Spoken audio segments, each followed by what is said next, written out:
Item ಯಾವುದೇ ಇರಲಿ try ಮಾಡಿ ಆಚಿ ಚಿಕನ್ ಮಸಾಲಾ.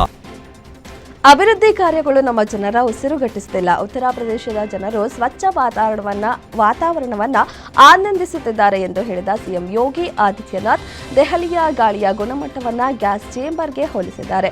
ಗೋರಖ್ಪುರದಲ್ಲಿ ನಡೆದ ಕಾರ್ಯಕ್ರಮವೊಂದರಲ್ಲಿ ಮಾತನಾಡಿದ ಆದಿತ್ಯನಾಥ್, ಪರಿಸರ ನಾಶ ಇಂದಿನ ಅತಿದೊಡ್ಡ ಜಾಗತಿಕ ಸವಾಲುಗಳಲ್ಲಿ ಒಂದಾಗಿದೆ ಎಂದಿದ್ದಾರೆ.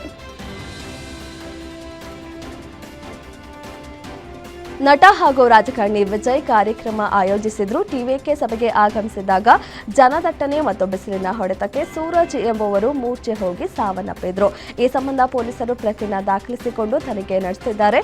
ಸಂಬಂಧಿಕರು ಸೇಲಂ ಜಿಲ್ಲಾಧಿಕಾರಿ ಕಚೇರಿಯ ಮುಂದೆ ಪ್ರತಿಭಟನೆ ನಡೆಸಿ ಮೃತನ ಕುಟುಂಬಕ್ಕೆ ಸೂಕ್ತ ಪರಿಹಾರ ಸಿಗುವವರೆಗೂ ಮೃತದೇಹವನ್ನು ಸ್ವೀಕರಿಸುವುದಿಲ್ಲ ಎಂದು ಆಕ್ರೋಶ ವ್ಯಕ್ತಪಡಿಸಿದರು. ಕೃತಕ ಬುದ್ಧಿಮತ್ತೆಯ ಮೊದಲ ಶೃಂಗಸಭೆ ಆಯೋಜನೆಗೆ ಭಾರತ ಅಂತಿಮ ಹಂತದ ಸಿದ್ಧತೆಗಳನ್ನು ಮಾಡಿಕೊಂಡಿದೆ. ಮುಂದಿನ ವಾರದಿಂದ ಆರಂಭವಾಗಲಿರುವ ಎಐ ಶೃಂಗಸಭೆ 2026ರ ವಿಶ್ವದ ಅತ್ಯಂತ ಪ್ರಭಾವಶಾಲಿ ತಂತ್ರಜ್ಞಾನ ನಾಯಕರು ಮತ್ತು ಎಐ ನಾವೀನ್ಯಕಾರರು ಒಟ್ಟಾಗಿ ಭವಿಷ್ಯದ ತಂತ್ರಜ್ಞಾನದ ಕುರಿತು ಚರ್ಚಿಸುವ ವೇದಿಕೆಯಾಗಿ ಮಾರ್ಪಡಲಿದೆ. ಎಐ ಶೃಂಗಸಭೆ ಫೆಬ್ರವರಿ 16ರಿಂದ 20ರವರೆಗೆ ನವದೆಹಲಿಯ ಭಾರತ ಮಂಟಪದಲ್ಲಿ ಪ್ರಾರಂಭವಾಗಲಿದೆ. ಪ್ರಧಾನಿ ನರೇಂದ್ರ ಮೋದಿ ಅಧ್ಯಕ್ಷತೆಯಲ್ಲಿ ನಡೆದ ಆರ್ಥಿಕ ವ್ಯವಹಾರಗಳ ಕುರಿತ ಸಚಿವ ಸಂಪುಟ ಸಮಿತಿಯು ಬ್ರಹ್ಮಪುತ್ರ ನದಿಯು ಕೆಳಗೆ ದೇಶದ ಮೊದಲ ರಸ್ತೆ ಕಮ್ ರೈಲು ಸುರಂಗವನ್ನು ನಿರ್ಮಿಸಲು ಅನುಮೋದನೆ ನೀಡಿದೆ. ಅಸ್ಸಾಂನ ಗೋರಖ್ಪುರ್ ಮತ್ತು ನುಮಲಿಗಢ ನಡುವೆ ಒಟ್ಟು 18,662 ಕೋಟಿ ರು ವೆಚ್ಚದಲ್ಲಿ ಅವಳಿ ಟ್ಯೂಬ್ ಸುರಂಗವನ್ನು ನಿರ್ಮಿಸಲಾಗುತ್ತಿದೆ.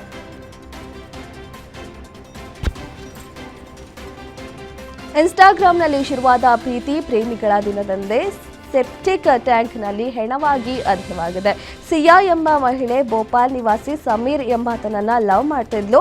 ಆದರೆ ಆತನಿಗೆ ಮೊದಲೇ ಮದುವೆಯಾಗಿ 2 ಮಕ್ಕಳಿರುವ ವಿಷಯ ಗೊತ್ತಿರೋದಿಲ್ಲ. ಮದುವೆ ಆಗೋಣ ಎಂದು ಪಟ್ಟು ಹಿಡಿದು ಜಗಳವಾಡಿದ್ದಾಳೆ. ಇದಕ್ಕೆ ಕೋಪಗೊಂಡ ಸಿಯಾಳನ್ನ ಉಸಿರುಗಟ್ಟಿಸಿ ಕೊಲೆ ಮಾಡಿದ್ದಾನೆ.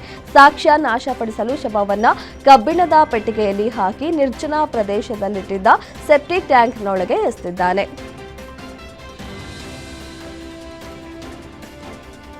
ಪ್ರಯಾಣಿಕರು ಸಾಗುತ್ತಿದ್ದಾಗಲೇ ಆಟೋ ರಿಕ್ಷಾ ಮೇಲೆ ನಿರ್ಮಾಣ ಹಂತದ ಮೆಟ್ರೋ ಪಿಲ್ಲರ್ ಕುಸಿದು ಬಿದ್ದು ಅವಘಡ ಸಂಭವಿಸಿದೆ. ಮುಂಬೈನ ನಿರ್ಮಾಣ ಹಂತದ ಪಿಲ್ಲರ್ ದುರ್ಘಟನೆಯಿಂದ ಆಟೋದಲ್ಲಿದ್ದ 4 ಗಂಭೀರವಾಗಿ ಗಾಯಗೊಂಡಿದ್ದಾರೆ.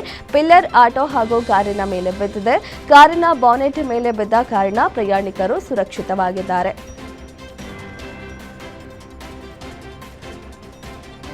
ಕೋಲ್ಕತಾದ ನೇತಾಜಿ ಸುಭಾಷ್ ಚಂದ್ರ ಬೋಸ್ ವಿಮಾನ ನಿಲ್ದಾಣದಿಂದ ಮೇಘಾಲಯದ ಶಿಲ್ಲಾಂಗ್ಗೆ ತೆರಳಬೇಕಿದ್ದ ಇಂಡಿಗೋ ವಿಮಾನ ಬಾಂಬ್ ಬೆದರಿಕೆ ಪತ್ರವೊಂದು ಪತ್ತೆಯಾಗಿದೆ. ಈ ವೇಳೆ ಪ್ರಯಾಣಿಕರಲ್ಲಿ ಭಾರೀ ಆತಂಕ ಮೂಡಿಸಿದೆ. ಶಿಲ್ಲಾಂಗ್ಗೆ ಹೊರಡಲು ಸಿದ್ಧವಾಗಿದ್ದ ಇಂಡಿಗೋ ವಿಮಾನದ ಶೌಚಾಲಯದಲ್ಲಿ ಬಾಂಬ್ ಬೆದರಿಕೆ ಇರುವ ಪತ್ರವೊಂದು ಪತ್ತೆಯಾಗಿದೆ. ಭದ್ರತಾ ಸಿಬ್ಬಂದಿ ತಪಾಸಣೆ ನಡೆಸಿದ್ದು ಯಾವುದೇ ಸ್ಫೋಟಕ ವಸ್ತುಗಳು ಪತ್ತೆಯಾಗಿಲ್ಲ.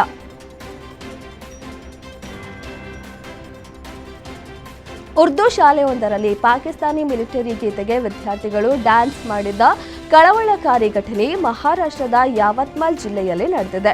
ವ್ಯಾಪಕ ಆಕ್ರೋಶ ವ್ಯಕ್ತವಾದ ಹಿನ್ನೆಲೆಯಲ್ಲಿ ಉಮರ್ಖೇಡ್ ಪಟ್ಟಣದ ಅಬ್ದುಲ್ ಗಫೂರ್ ಶಾ ಮುನ್ಸಿಪಲ್ ಉರ್ದು ಶಾಲೆ ಸಂಖ್ಯೆ 2ರ ಮುಖ್ಯೋಪಾಧ್ಯಾಯರು ಮತ್ತು ಶಿಕ್ಷಕರ ವಿರುದ್ಧ ಎಫ್ಐಆರ್ ದಾಖಲಿಸಲಾಗಿದೆ.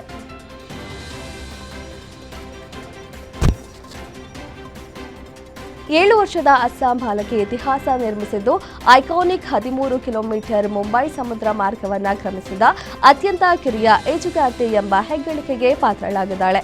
ಎಲಿಫೆಂಟಾ ದ್ವೀಪದಿಂದ ಗೇಟ್ವೇ ಆಫ್ ಇಂಡಿಯಾವರೆಗೆ ಸುಮಾರು 13 ಕಿಲೋಮೀಟರ್ ದೂರದ ಸಮುದ್ರ ಮಾರ್ಗವನ್ನು ಈಜಿದ ವಿಶ್ವದ ಮೊದಲ ಬಾಲಕಿ ಎನಿಸಿಕೊಂಡಿದ್ದಾಳೆ.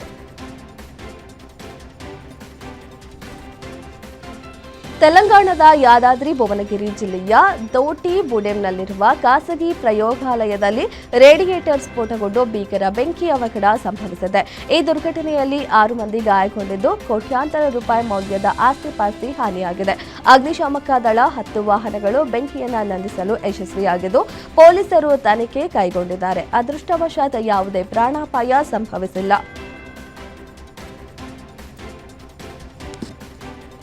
ಛತ್ತೀಸ್ಗಢದ ದಮ್ತಾರಿ ಜಿಲ್ಲೆಯ ಕಾಪಿ ಬೈಪಾಸ್ ರಸ್ತೆಯ ಬಳಿ ಭೀಕರ ಅಪಘಾತ ಸಂಭವಿಸಿದೆ. ಈ ಅಪಘಾತದಲ್ಲಿ cobra commando battalion for resolute action 201 ಬೆಟಾಲಿಯನ್ನ 3 ಸಿಬ್ಬಂದಿ ಮತ್ತು ಕಾರು ಚಾಲಕ ಮೃತಪಟ್ಟಿದ್ದಾರೆ. ಕಾಪಿ ಬೈಪಾಸ್ ಬಳಿ ರಾಷ್ಟ್ರೀಯ ಹೆದ್ದಾರಿಯ ಬದಿಯಲ್ಲಿ ನಿಲ್ಲಿಸಿದ ಟ್ರಕ್ಗೆ ಕಾರು ಡಿಕ್ಕಿ ಹೊಡೆದಿದೆ. ಭೀಕರ ಅಪಘಾತದಲ್ಲಿ ಕಾರು ಸಂಪೂರ್ಣವಾಗಿ ನಜ್ಜುಗುಜ್ಜಾಗಿದ್ದು, ನವಾನ್ ಅಭಿಮಾನ್ ರೈ ಸ್ಥಿತಿ ಗಂಭೀರವಾಗಿದ್ದು ಅವರಿಗೆ ಚಿಕಿತ್ಸೆಗಾಗಿ ರಾಯ್ಪುರಕ್ಕೆ ಕರೆದೊಯ್ಯಲಾಗಿದೆ ಎಂದು ತಿಳಿದು ಬಂದಿದೆ.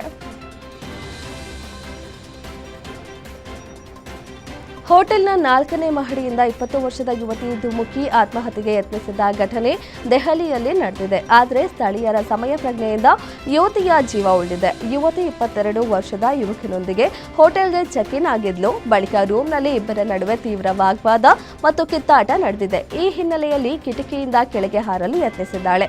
ಈ ವೇಳೆ ಅಕ್ಕಪಕ್ಕದ ಅಂಗಡಿಯವರು ಘಟನೆ ಗಮನಿಸಿ ರಕ್ಷಿಸಿದ್ದಾರೆ. ಸಣ್ಣ ಪುಟ್ಟ ಗಾಯಗಳೊಂದಿಗೆ ಪಾರಾಗಿದ್ದಾಳೆ.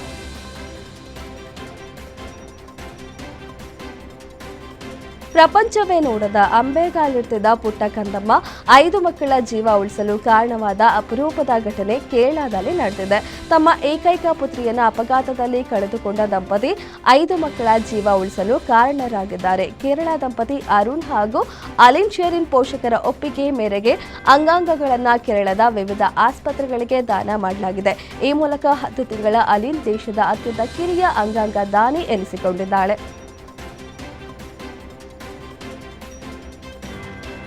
ಮುಂಬೈ ಸೋಲಾಪುರ ವಂದೇ ಭಾರತ್ ರೈಲಿನಲ್ಲಿ ಹಾವು ಬಿಟ್ಟು ಆತಂಕ ಸೃಷ್ಟಿಸಿದ್ದ ಜಗನ್ ಅರ್ಜುನ್ ಭಾಲೆಯನ್ನ ಆರ್ಪಿಎಫ್ ಬಂಧಿಸಿದೆ. ಡಿಸೆಂಬರ್ 27, 2025ರಂದು ನಡೆದ ಘಟನೆಯಲ್ಲಿ 2.5 ಅಡಿ ರ್ಯಾಟ್ ಸ್ನೇಕ್ ಪತ್ತೆಯಾಗಿತ್ತು. ಆರೋಪಿ ಗೊಂದಲ ಸೃಷ್ಟಿಸಿದ್ದಾಗಿ ಒಪ್ಪಿಕೊಂಡಿದ್ದು ನ್ಯಾಯಾಲಯ 14 ದಿನ ನ್ಯಾಯಾಂಗ ಬಂಧನ ವಿಧಿಸಿದೆ.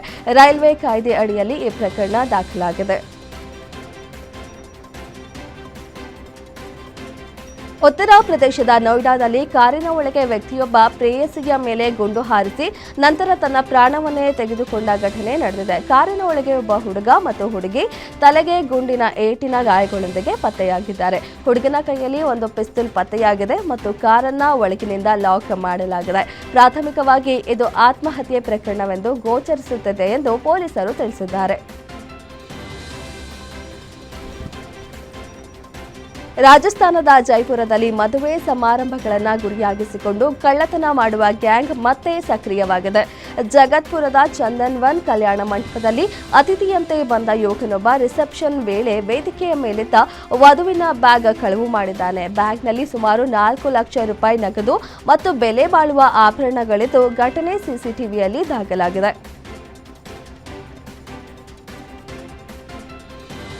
ಇಂದು ನಡೆಯಲಿರುವ ಟಿ20 ವಿಶ್ವಕಪ್ ಹೈ ವೋಲ್ಟೇಜ್ ಪಂದ್ಯದಲ್ಲಿ ಪಾಕಿಸ್ತಾನದ ಆಟಗಾರರೊಂದಿಗೆ ಹಸ್ತಲಾಘವ ಮಾಡುವರೇ ಇಲ್ಲವೇ ಎಂಬ ಪ್ರಶ್ನೆಗೆ ಭಾರತದ ನಾಯಕ ಸೂರ್ಯಕುಮಾರ್ ಯಾದವ್ ಪ್ರತಿಕ್ರಿಯೆ ನೀಡಿದ್ದಾರೆ. ಪಂದ್ಯದ ಟಾಸ್ ವೇಳೆ ಅಥವಾ ಪಂದ್ಯದ ನಂತರ ಉಭಯ ತಂಡಗಳ ನಾಯಕರು ಕೈ ಕುಲುಕುವವರೇ ಎಂಬ ಪ್ರಶ್ನೆಗೆ ಪತ್ರಿಕಾಗೋಷ್ಠಿಯಲ್ಲಿ ಉತ್ತರಿಸಿದ ಸೂರ್ಯಕುಮಾರ್, ಹಸ್ತಲಾಘವದ ವಿಚಾರವನ್ನ ನಾಳೆಗೆ ಬಿಡಿ, ರಾತ್ರಿ ಚೆನ್ನಾಗಿ ನಿದ್ದೆ ಮಾಡಿ, ನಾಳೆ ಏನಾಗುತ್ತದೆ ಎಂದು ಕಾದು ನೋಡಿ ಎಂದು ಹೇಳಿದ್ದಾರೆ. 2026ರ ಟಿ20 ವಿಶ್ವಕಪ್ನ ಬಹು ನಿರೀಕ್ಷಿತ ಪಂದ್ಯಕ್ಕಾಗಿ ಇಡೀ ಕ್ರಿಕೆಟ್ ಜಗತ್ತೇ ಕಾದು ಕುಳಿತಿದೆ. ಇಂದು ಇಂಡಿಯಾ ಪಾಕಿಸ್ತಾನದ ಹೈ ವೋಲ್ಟೇಜ್ ಪಂದ್ಯ ನಡೆಯಲಿದೆ. ಶ್ರೀಲಂಕಾದ ಕೊಲಂಬೋದ ಪ್ರೇಮದಾಸ ಮೈದಾನದಲ್ಲಿ ಬದ್ಧ ವೈರಿಗಳ ಕಾಳಗ ನಡೆಯಲಿದೆ.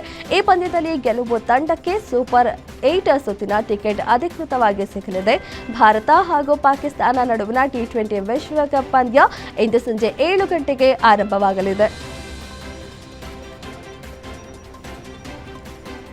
ಸಾಂಪ್ರದಾಯಿಕ ಬದ್ಧ ಎದುರಾಳಿ ಭಾರತ ಮತ್ತು ಪಾಕಿಸ್ತಾನ ತಂಡಗಳು ಇಂದು ಮುಖಾಮುಖಿಯಾಗಲು ಸಜ್ಜಾಗಿದ್ದು ಎಲ್ಲರ ಕಣ್ಣುಗಳು ಪ್ರೇಮದಾಸ ಕ್ರೀಡಾಂಗಣದ ಮೇಲೆ ನೆಟ್ಟಿವೆ. ಕೊಲಂಬೋದಲ್ಲಿ ನಡೆಯುವ ಪಂದ್ಯವು ಗ್ರೂಪ್ ಎನಲ್ಲಿ ಯಾರು ಅಗ್ರಸ್ಥಾನ ಪಡೆಯುತ್ತಾರೆ ಎಂಬುದನ್ನು ನಿರ್ಧರಿಸಲಿದೆ. ಆದರೆ ಪಂದ್ಯಕ್ಕೆ ಮಳೆಯ ಭೀತಿಯೂ ಎದುರಾಗಿದೆ.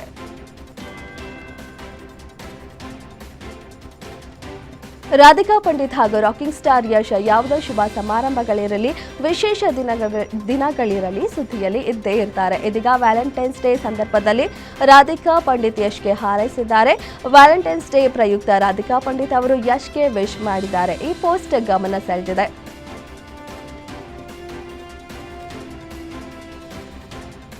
ಕನ್ನಡದ ಬಹುನಿರೀಕ್ಷಿತ ಸಿನಿಮಾಗಳಲ್ಲಿ ರಿಚರ್ಡ್ ಆಂಟೋನಿ ಸಹ ಒಂದು. ರಕ್ಷಿತ್ ಶೆಟ್ಟಿ ಅವರು ನಿರ್ದೇಶಿಸಲಿರುವ ರಿಚರ್ಡ್ ಆಂಟೋನಿ ಸಿನಿಮಾ ಘೋಷಣೆಯಾಗಿ ವರ್ಷಗಳು ಕಳೆದಿವೆ. ಕಳೆದ 4-5 ವರ್ಷಗಳಿಂದ ರಿಚರ್ಡ್ ಆಂಟೋನಿ ಸಿನಿಮಾದ ಕತೆ ಮತ್ತು ಚಿತ್ರಕಥೆ ಹೆಣೆಯುವಲ್ಲಿ ರಕ್ಷಿತ್ ಶೆಟ್ಟಿ ಬ್ಯುಸಿಯಾಗಿದ್ದಾರೆ. ಆದರೆ ಇದೀಗ ಕೊನೆಗೂ ಸಿನಿಮಾದ ಬಗ್ಗೆ ಒಂದು ದೊಡ್ಡ ಅಪ್ಡೇಟ್ ದೊರೆತಿದೆ. ಶೀಘ್ರದಲ್ಲಿ ಚಿತ್ರೀಕರಣ ಸಹ ಆರಂಭ ಆಗಲಿದೆ. ಡಿಂಪಲ್ ಕ್ವೀನ್ ರಚಿತಾ ರಾಮ್ ಅವರು ಪ್ರೇಮಿಗಳ ದಿನದಂದು ಐ ಲವ್ ಯು ಅಂತ ಪ್ರಪೋಸ್ ಮಾಡಿದ್ದು ಸೋಷಿಯಲ್ ಮೀಡಿಯಾದಲ್ಲಿ ಸಖತ್ ವೈರಲ್ ಆಗಿದೆ. ತಮ್ಮ ಇನ್ಸ್ಟಾಗ್ರಾಮ್ ಖಾತೆಯಲ್ಲಿ ಏನ್ ಗೊತ್ತಾ, ಐ ಲವ್ ಯು ಅಷ್ಟೇ ಎಂದು ಹೇಳುವ ವಿಡಿಯೋವೊಂದನ್ನು ರಚಿತಾ ರಾಮ್ ಅವರು ಪೋಸ್ಟ್ ಮಾಡಿದ್ದು ಸಾಕಷ್ಟು ಚರ್ಚೆಗೆ ಗ್ರಾಸವಾಗಿದೆ.